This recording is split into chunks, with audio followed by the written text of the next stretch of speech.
Харин энэ үед Тун Поророгийн гэрээг чөлөөлөхөөр нисэж байлаа. Тэрээр ниссээр сая л нэг мэрэмгцээ шүүх галаар дайралт өгчээ. Тэрээр маш хүчтэй шатааж байлаа. Харин дотор байсан зэргүүд бүгд сандралдаж гарч шалгахаар шийджээ. Тэд бүгдээрээ л гар магцаа гадны дайралт ирж байгааг харжээ. Харин хуйлч тэндээс гарч чадалгүй байшин дотор шатаж нас оржээ.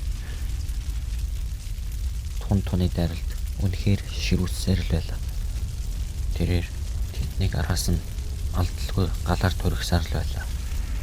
Харин гинт түүний галд улаанаа өртөж маш хүнд шархтжээ.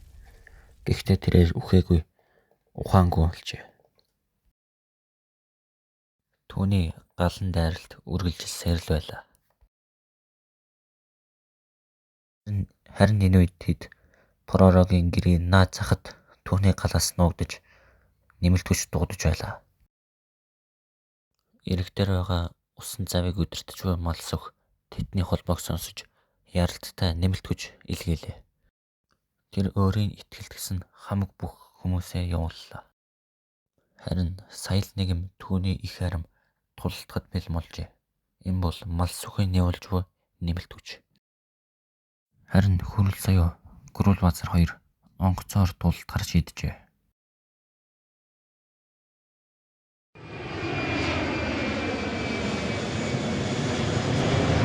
Ингээд тэд Туны эсрэг тулалдахаар бэлэн болжээ.